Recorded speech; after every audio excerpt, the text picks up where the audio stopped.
Before we begin, tell me in the comments how old you are, where you are from, and whether you are currently in a relationship or interested in someone. Sometimes a simple story can remind someone they are not alone. And if you enjoy stories like this, a subscription helps support more meaningful videos in the future. Sometimes the strangest decisions happen exactly 5 minutes before your life changes forever. I did not know that sentence was true until the night Victoria Hayes asked me to be her date.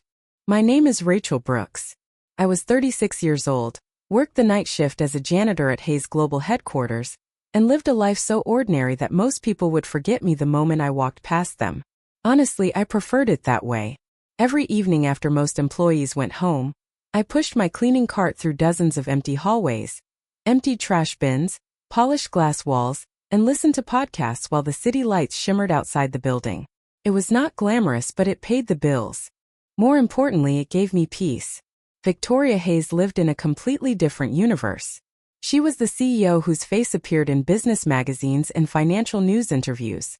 Employees spoke about her the way people talk about professional athletes or movie stars. Everyone knew who she was. Almost nobody actually knew her. I had seen her only a handful of times in person. She always moved through the building surrounded by executives, assistants, and schedules that probably cost more than my annual salary. That Tuesday night started like every other shift. Around 9:30, I was cleaning a conference room on the 38th floor, when I noticed someone standing alone near the floor-to-ceiling windows overlooking downtown Chicago. At first I assumed it was another executive working late. Then I recognized her. Victoria Hayes. She was staring out at the skyline with a look I had never expected to see on a billionaire CEO. She looked exhausted. Not physically. Emotionally. I immediately turned around. The last thing I wanted was to interrupt someone that powerful. Unfortunately, my cleaning cart chose that exact moment to catch a wheel on the edge of the carpet. A bucket tipped sideways. Cleaning supplies scattered across the floor. The noise echoed through the room. Perfect. Absolutely perfect. Victoria turned around. I froze. "I am so sorry," I blurted out. "I will clean that up right away." To my surprise, she laughed. Not a polite executive laugh. A real one. "I think that bucket scared me more than it scared you." Her voice sounded warmer than I expected. I knelt down and started gathering supplies. A moment later, another pair of hands appeared beside mine. I looked up. Victoria was helping. "You do not have to do that," I said. "Probably not," she replied. "But here we are." For the next minute, we silently picked up spilled items. When everything was finally back in place, she stood and glanced at her watch. Whatever expression had been weighing on her earlier returned immediately. "Bad night?" I asked before I could stop myself. The question slipped out naturally. The second it did, I regretted it. She studied me for a moment. Then something unexpected happened. "Actually," she said quietly, "it might become much worse." I frowned. "That sounds serious." She exhaled slowly. "My date for tomorrow night's charity gala just canceled." "That is unfortunate. It is also a public relations disaster." I nodded despite having no idea what that meant. For several seconds she looked at me as though considering something ridiculous. Then she smiled. "Rachel, right?" I blinked. She knew my name. "Yes. Would you do something completely unreasonable?" My heart immediately started racing. "That depends on the question." Victoria folded her arms and smiled again. "Be my date for one night." For several seconds I was convinced I had misunderstood her. My brain searched for alternative explanations. Maybe she needed help carrying something. Maybe she wanted a recommendation. Maybe exhaustion had finally affected my hearing. Unfortunately, Victoria's expression made it very clear that I had heard her perfectly. "You are serious," I said. "Completely serious." I stared at her. "I clean conference rooms." "I am aware. You run a multinational corporation." "Also true. Do you normally ask janitors to attend charity galas with you?" A smile tugged at the corner of her mouth. "Believe it or not, this is my first time." Despite myself, I laughed. The situation felt so absurd that laughter seemed like the only reasonable response. Victoria relaxed slightly. "Look, I know this sounds strange. Strange is one word for it." She folded her arms. "Tomorrow night is important. There will be investors, donors, media representatives, and about 300 people asking questions I do not want to answer. And bringing me somehow helps? Yes. I blinked. How? For the first time, she looked genuinely uncomfortable. Because everyone expects me to arrive with someone. A date. A date. And your actual date canceled. 2 hours ago. I considered this information. Surely there are other options. There are. Then why me? The question escaped before I could stop it. Victoria studied me for a moment. Because you talk to me like a person. The answer caught me off guard. She continued before I could respond. Most people talk to the CEO. You talk to someone having a bad night. Suddenly the room felt much quieter. I had not expected honesty, especially not from someone whose entire life seemed built around control. I still think this is a terrible idea, I admitted. It probably is. People will stare. Definitely.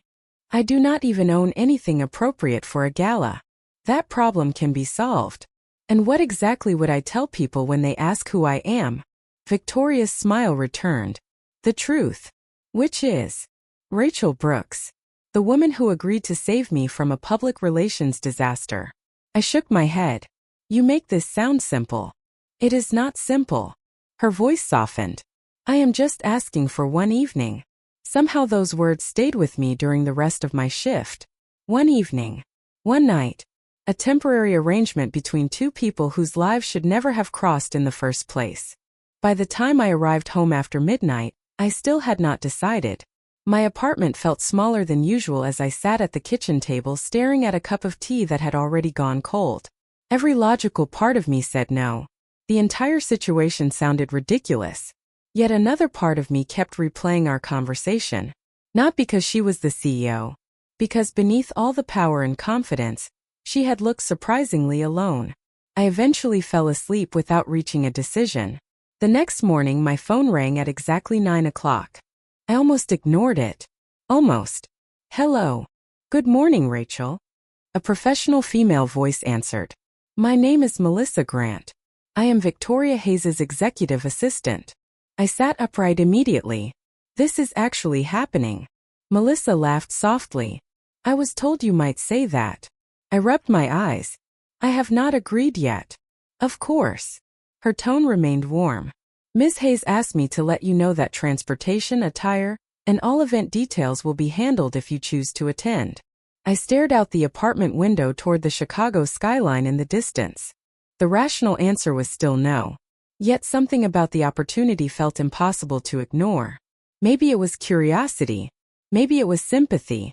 Or maybe it was the memory of seeing a woman who seemed to have everything standing alone beside a window looking like she carried the weight of the world.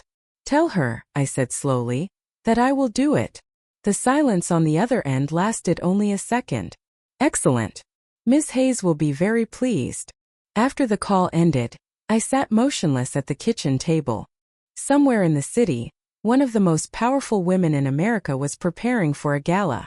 And somehow, for reasons I still could not explain, I was preparing to go with her.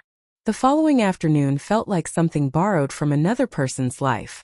At exactly 2 o'clock, a black car arrived outside my apartment building. I spent several minutes staring through the window before finally accepting that it was there for me. The driver greeted me by name and escorted me across downtown Chicago to a luxury boutique, unlike anything I had ever entered before. Every item inside probably cost more than my monthly rent. The experience should have been intimidating. Instead, it became strangely surreal. Half an hour later, Victoria arrived. She stepped into the showroom wearing a simple cream-colored blazer and dark slacks, looking far more relaxed than she ever did at headquarters. For a moment, she seemed almost relieved to see me. You came, she said. You sound surprised. I was prepared for a last-minute escape. I laughed. I considered it. I appreciate your honesty. Over the next 2 hours, I learned something unexpected. Away from boardrooms and executive meetings, Victoria was easy to talk to. She asked questions and actually listened to the answers. She remembered small details. She laughed often. Most surprising of all, she seemed genuinely interested in my opinions. While a stylist adjusted a formal gown nearby, Victoria sat across from me holding a cup of coffee. Tell me something, she said. What? What do you do when you are not rescuing CEOs from social disasters? I read. That was disappointingly normal. You asked for the truth. She smiled. Fair point. The conversation drifted naturally from books to travel to childhood memories. Somewhere along the way, the awkwardness disappeared. For the first time since accepting her invitation, I stopped feeling like an employee talking to a CEO. It felt more like two women sharing an afternoon neither of them had expected. Later, while waiting for final alterations, we stepped onto a private terrace overlooking the Chicago River. The city stretched around us beneath a clear blue sky. Victoria rested her hands against the railing and stared toward the horizon. Can I ask you something? I said. Of course. Why do you seem nervous about this gala? The question lingered between us. Most people probably would not have dared ask it. Victoria surprised me again by answering honestly. Because everyone there expects a version of me that no longer exists. I frowned slightly. What does that mean? She was quiet for several seconds.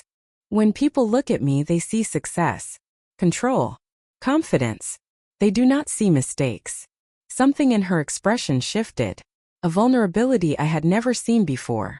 Everyone has mistakes. Some places make them harder to forget. She looked away from the skyline. There is a lake house in Vermont. I waited. My family owned it for years. Her voice softened. People always assume it must be my favorite place in the world. Is it not? She immediately shook her head. No, the answer came too quickly. I hate that house. The intensity surprised me. That sounds personal. It is. She stared across the river. I have not gone back there in 10 years and I never plan to. Then, as if realizing she had revealed more than intended, she forced a small smile. Enough depressing topics. The moment passed, but the conversation stayed with me. Something about the way she said it felt important. By early evening, preparations were finally complete.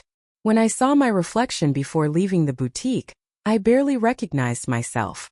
The woman staring back looked confident. Elegant even. Victoria stood nearby adjusting a cuff bracelet. For a second our eyes met through the mirror. Neither of us spoke. Yet an odd silence settled over the room. Not uncomfortable. Just unfamiliar. Ready? She asked. I looked at the waiting car outside and took a deep breath. Probably not. Her smile widened. Good. That makes two of us. As we stepped out together toward a night that was supposed to mean absolutely nothing, I had no idea that I was already beginning to pay closer attention to Victoria Hayes than was probably safe. The gala occupied the grand ballroom of one of Chicago's most prestigious hotels, a place I had only ever seen in magazines. Crystal chandeliers hung from ceilings 3 stories high. A live orchestra played near the center of the room. Waitstaff moved gracefully between hundreds of guests dressed in elegant evening attire. The moment Victoria and I stepped through the entrance, I understood exactly why she had been nervous. Every eye seemed to turn toward us. Camera flashes erupted from several directions. Conversations paused. People smiled, waved, and immediately began making their way toward the CEO. My instinct was to retreat toward the nearest exit. Victoria seemed to notice. Breathe, she said quietly. Easy for you to say. Not really. I glanced at her. You do this all the time. I survive it all the time. Her answer made me laugh despite my anxiety. To my surprise, she stayed beside me through every introduction. Investors, donors, political leaders, business executives. Whenever someone approached, Victoria never treated me like an accessory to the evening. She introduced me by name. She included me in conversations. She asked for my opinions. More than once, I caught people looking confused by how naturally she did it. Halfway through the evening, an influential investor named Charles Whitmore joined us near one of the fundraising displays. After exchanging pleasantries with Victoria, his attention shifted toward me. And what exactly do you do, Rachel? He asked. The question sounded innocent enough. Yet something about his tone suggested he expected a certain kind of answer. Before I could respond, Victoria looked directly at him. Rachel works at Hayes Global. Which department? He pressed. I opened my mouth. Victoria beat me to it. The department that probably works harder than both of us combined. For a second, silence lingered. Then Charles laughed awkwardly and changed the subject. As he walked away, I stared at Victoria. You did not have to do that. Yes, I did. Why? She took a sip of sparkling water. Because respect should not depend on a job title. The simplicity of the statement somehow made it more powerful. As the evening continued, I found myself noticing details I had missed before. Victoria remembered the names of hotel staff. She thanked servers personally. She listened carefully when people spoke. The woman I had imagined from newspaper interviews seemed very different from the woman standing beside me. Near 9 o'clock, the charity auction concluded and guests gradually moved toward the ballroom's terrace overlooking the Chicago River. The city lights reflected beautifully across the water below. The noise inside softened as conversations spread across the outdoor space. Victoria and I eventually found ourselves standing near the railing away from the crowd. For the first time all evening, nobody interrupted us. You survived, she said. Barely. I am impressed. I am exhausted. She laughed. That makes two of us. For a while we simply admired the skyline. The spring air felt cool and refreshing after hours inside the crowded ballroom. Somewhere behind us, music drifted through open doors. Can I admit something embarrassing? I asked. Of course. I expected you to be intimidating. Victoria looked genuinely amused. Only intimidating? Possibly impossible to talk to. And now? I hesitated. Now I think you spend a lot of energy pretending everything is under control. Her expression changed slightly. Not offended. Just surprised. That is a dangerous observation. Is it accurate? Victoria stared toward the river for several seconds. More than I would like. The honesty in her voice caught me off guard again. Then something unexpected happened. Neither of us spoke. Yet neither of us looked away. The world around us seemed to fade for a brief moment. Not because anything dramatic occurred. There was no grand gesture. No confession. Just a quiet awareness that the person standing beside me mattered more than she had a few hours earlier. Eventually someone called Victoria's name from inside the ballroom, breaking the moment. She looked away first and smiled softly. Duty calls. I nodded. Unfortunately. As we walked back toward the crowd together, I told myself this was still just one evening. One temporary arrangement. One unusual favor between a CEO and a janitor. Yet for reasons I could not explain, I was already hoping the night would last a little longer. When the gala finally ended, I expected everything to return to normal. That was the agreement. One evening. One favor. One unusual story that would eventually become an amusing memory. Instead, the next morning brought a message from Victoria. I noticed it during my break while sitting alone in the employee cafeteria. Thank you for last night. Simple. Professional. Reasonable.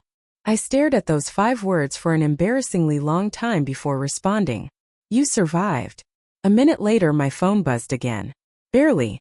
I laughed despite myself. That should have been the end of the conversation. It was not. Over the following days, small messages became regular conversations. Sometimes she asked about books I had recommended. Sometimes she sent photographs of spectacular sunrises from her office window 38 floors above the city. Occasionally she complained about meetings. I complained about overflowing trash bins and broken vacuum cleaners. The contrast between our lives should have made friendship impossible. Somehow it did not. A week after the gala, I finished my shift and stepped into the lobby only to find Victoria standing near the reception desk. Several employees stared openly. The CEO rarely appeared without an entourage. Today she was alone. What are you doing here? I asked. I was told there is a coffee shop 3 blocks away that serves the best hot chocolate in Chicago. Who told you that? You did. I laughed. That was 2 weeks ago. I have a good memory. The truth was that she had an excuse ready every time she wanted to see me. Coffee. Lunch. A recommendation for a bookstore. Advice about a movie.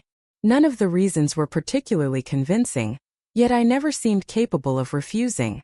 One afternoon we spent nearly an hour walking through a small independent bookstore along the river. Another evening we shared sandwiches in a quiet park after work. The more time we spent together, the easier everything felt. That should have worried me. Instead, I found myself looking forward to every message, every conversation, every unexpected appearance. Then one night, while cleaning executive offices after hours, I caught myself smiling at my phone after receiving a text from Victoria. The realization hit immediately. I lowered the phone and stared at my own reflection in a dark window. This was becoming dangerous. Not because Victoria was my CEO. Not because of the difference in status. Because she occupied my thoughts far more often than she should have. I noticed her everywhere. Certain books reminded me of her. Certain songs reminded me of her. Sometimes I walked into a room and instinctively searched for her before realizing how ridiculous that was. The worst part was understanding exactly what was happening, while being completely unable to stop it. A few days later, Victoria and I sat together beside the Chicago River watching boats move through the evening water. The city glowed around us beneath a sky painted with sunset colors. She was telling a story about a disastrous board meeting, when I realized I had stopped listening. Not because I was distracted, because I was watching her smile. In that moment, a truth settled quietly into my chest. The gala was supposed to last one night. My feelings had not received that instruction. The problem with realizing you are falling for someone is that the world does not politely stop and give you time to process it. Life keeps moving. Work continues. Responsibilities remain. Unfortunately, so do consequences. During the weeks that followed, Victoria and I settled into a routine that felt both wonderful and increasingly complicated. We met for coffee before my shifts. We exchanged messages throughout the day. We discovered favorite books, favorite restaurants, and favorite places to escape the noise of Chicago. On the surface, nothing dramatic happened. Yet everything felt different. One afternoon, I arrived at a small cafe near headquarters and found Victoria already waiting by the window. She looked tired. Not the ordinary kind of tired. The kind that settles behind someone's eyes after carrying too much pressure for too long. Rough day? I asked as I sat down. She smiled weakly. Rough week. Board meetings. Board meetings. I nodded sympathetically. Over time I had learned that even billion-dollar companies could create surprisingly ordinary problems. Difficult coworkers. Unrealistic expectations. Endless criticism. The scale changed. Human nature did not. For several minutes, Victoria stirred her coffee without drinking it. Finally she sighed. Can I tell you something? Of course. Sometimes I wish nobody knew who I was. The honesty caught me off guard. That sounds difficult for a CEO to admit. That is because it is difficult. She looked out the window toward the crowded street. People assume success solves loneliness. Her voice softened. It does not. For a moment I forgot every difference between us. The salary gap. The job titles. The public attention. All I saw was a woman trying very hard not to feel alone. You do not seem lonely when we are together, I said quietly. Victoria looked at me. Neither of us spoke.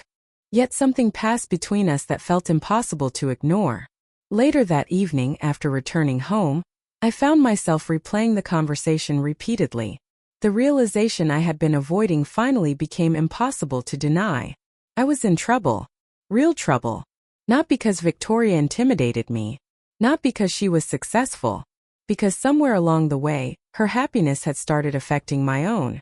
If she sounded disappointed, my mood changed. If she laughed, my entire day improved. I thought about her far more often than any reasonable person should. The following week brought another complication. People were beginning to notice. At headquarters, conversations sometimes stopped when I entered a room. Employees exchanged curious looks.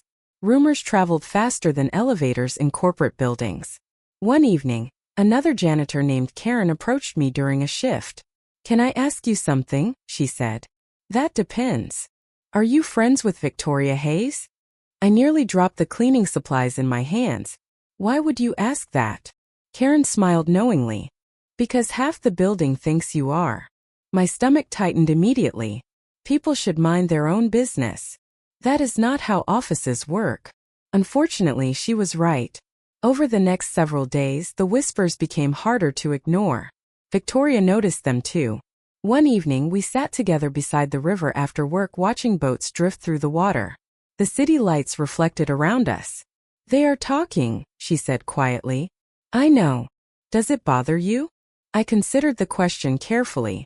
Not as much as it should. A small smile appeared on her face. Same. For a while we sat in comfortable silence. Then Victoria surprised me. Rachel. Yes. She looked unusually serious. If things become complicated, I never want you to feel trapped because of me. My heart tightened instantly. What does that mean? It means your life matters too. She looked away toward the water. And I would never want my position to create problems for you. The statement should have reassured me. Instead, it made me realize something frightening. Victoria was already worrying about losing me. And for the first time, I began to suspect that whatever was happening between us was no longer one-sided. Everything changed 3 days later. Rumors that had once been harmless whispers suddenly became official concerns. I discovered that on a rainy Thursday afternoon when Victoria canceled lunch for the first time since we had started spending time together. First I assumed she was busy. Then she canceled dinner. Then she stopped replying to messages for almost an entire day. The silence felt wrong. Victoria was many things, but she was never careless. By Friday evening I finally received a text asking if we could meet. The message contained only an address and a time. No explanation. No smile. No joke. My stomach tightened immediately. We met at a quiet cafe several miles from headquarters. The moment I saw her, I knew something was wrong. Victoria looked exhausted. Not physically. Emotionally. She sat across from me holding a cup of coffee she never drank. For several seconds neither of us spoke. What happened? I finally asked. Victoria lowered her eyes. The board happened. I felt my chest tighten. What about the board? A bitter smile crossed her face. Apparently my personal life has become a topic of corporate discussion. I stared at her. You are kidding. I wish I was. She leaned back slowly. Someone filed a complaint. About us. The word felt strange coming out of my mouth. Victoria nodded. Conflict of interest. Executive conduct. Company reputation. Pick a phrase. They used all of them. Anger rose immediately. That is ridiculous. It is also predictable. She sounded tired more than upset. People become uncomfortable when they cannot fit something into a familiar box. I looked away for a moment. Deep down, I had known this possibility existed. I just never expected it to arrive so quickly. What happens now? The question hung between us. Victoria was quiet for several seconds. Then she gave me the answer I already feared. They want me to end all personal contact. The words landed harder than I expected. For a moment, the noise of the cafe disappeared entirely. And what do you want? I asked softly. Victoria looked directly at me. That is the problem. Her voice barely rose above a whisper. What I want and what is being demanded are not the same thing. I could see the conflict in her eyes. The pressure. The frustration. The helplessness. For the first time since meeting her, Victoria Hayes did not look powerful. She looked trapped. Later that night, after returning home, I sat alone in my apartment thinking about everything that had happened. The more I thought about it, the clearer the situation became. Victoria was carrying pressure from investors, directors, executives, and the media. If I remained in her life, those problems would only grow worse. The realization hurt more than I wanted to admit. The next morning, before I could change my mind, I sent a message. Victoria, I think we need some distance. Her reply arrived almost immediately. Rachel, please do not make this decision because of them. I stared at the screen for a long time before answering. I am making it because I care about you. Several minutes passed. Then another message appeared. I do not want to lose you. My eyes closed. For one dangerous moment, I nearly took everything back. Instead, I typed the hardest words I had written in years. Maybe losing me is easier than losing everything else. The response never came. Over the following week, the distance became real. No coffee. No walks beside the river. No messages about books or terrible board meetings. Headquarters suddenly felt enormous. Every hallway reminded me of her. Every quiet moment made me wonder what she was doing. The worst part was understanding that I had chosen this. Yet every day apart only confirmed a truth I could no longer deny. Somewhere between one charity gala and 100 ordinary conversations, Victoria Hayes had become the most important person in my life. And now I was trying to convince myself that walking away was the right thing to do. 2 weeks passed without seeing Victoria. I told myself the distance was necessary. Healthy. Responsible. The words sounded convincing during the day, and completely meaningless at night. I buried myself in work. I volunteered for extra shifts. I avoided places we used to visit together. None of it helped. Then on a cold Saturday morning, everything became worse. I was helping organize archived company records in a storage room beneath headquarters when I discovered a misplaced travel folder sitting inside a box marked executive correspondence. Normally I would have ignored it. One detail caught my attention. Vermont. My stomach tightened immediately. Before I could stop myself, I opened the folder. Inside were flight confirmations, property maintenance reports, and visitor logs connected to a lake house in Vermont. The same lake house Victoria had mentioned weeks earlier on the terrace overlooking the Chicago River. The same house she claimed to hate. The same house she insisted she had not visited in 10 years. I stared at the dates. 1 year ago. 8 months ago. 5 months ago. 2 months ago. The records showed repeated visits. Not once. Not accidentally. Regularly. My chest felt strangely hollow. First I assumed there had to be a mistake. Then I found photographs attached to a maintenance report. Victoria stood beside the lake wearing casual clothes, smiling at someone outside the frame. The image had been taken less than a year earlier. I sat down slowly. The room suddenly felt smaller. For several minutes I simply stared at the documents. One thought repeated itself over and over. Why would she lie about something so specific? The question followed me for days. I wanted to call her. I wanted to ask for an explanation. Yet every possible answer seemed worse than the last. Maybe the house held memories she did not want to discuss. Maybe she had hidden something else. Maybe I never knew her as well as I believed. The uncertainty hurt more than the records themselves. Eventually I stopped wondering and started drawing conclusions. That was my mistake. The following Thursday, a company-wide announcement appeared in employee inboxes. Victoria Hayes would address shareholders, executives, and staff during a special annual meeting scheduled for the following week. Rumors immediately spread throughout headquarters. Some people expected major restructuring. Others predicted leadership changes. I barely paid attention. My thoughts remained trapped in Vermont. By Friday evening, another surprise arrived. A handwritten envelope appeared in my apartment mailbox. Inside was a single invitation. No lengthy message. No explanation. Just a reserved seat assignment for the shareholder meeting, and one handwritten sentence. Rachel, there are things I should have told you myself. Victoria. I read the note 3 times. Then a fourth. Instead of providing clarity, it only deepened my frustration. If she had something to say, why not say it weeks ago? Why now? Why after everything? Yet despite my anger, despite my disappointment, despite every effort to move on, I knew I would attend. Because the hardest truth to admit was also the simplest. I still cared. Maybe more than ever. And somewhere beneath the hurt, another feeling lingered. Confusion. The Victoria I knew valued honesty. She remembered small details. She treated people with respect. She never seemed careless with the truth. Yet the evidence sitting on my kitchen table told a different story. For the first time since meeting her, I no longer knew which version was real. And as the date of the shareholder meeting approached, I found myself caught between 2 possibilities. Either the woman I had fallen for was hiding something important from me, or I was missing a piece of the story that changed everything. The shareholder meeting took place on a gray Monday morning, inside the largest auditorium at Hayes Global headquarters. Hundreds of employees filled the seats.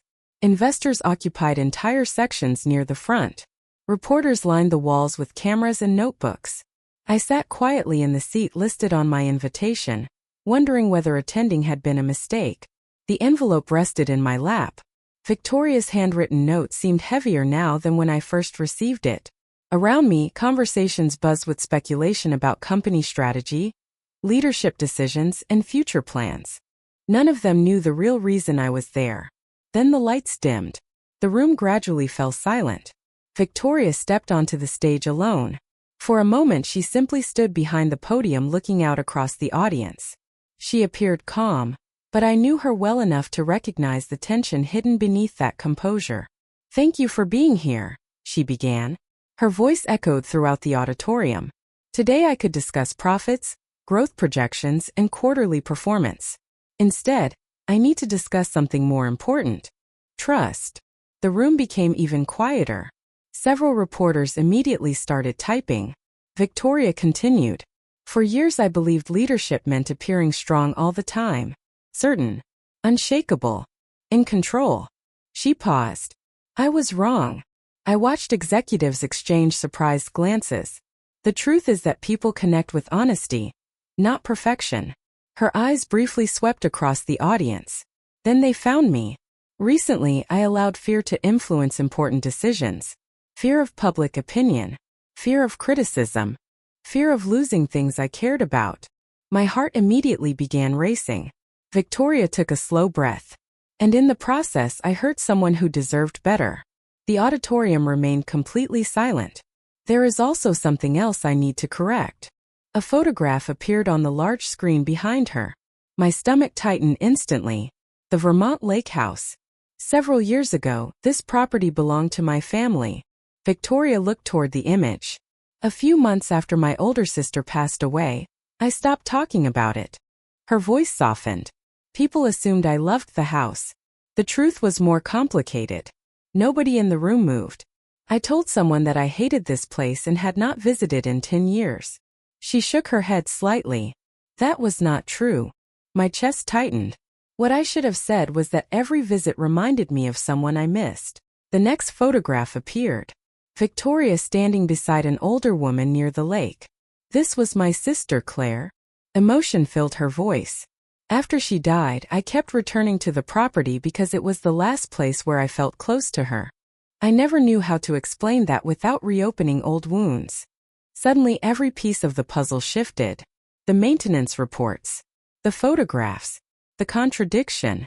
It had never been about deception. It had been about grief. Victoria looked directly toward my section of the audience. "Sometimes people hide the truth because they are dishonest." She paused.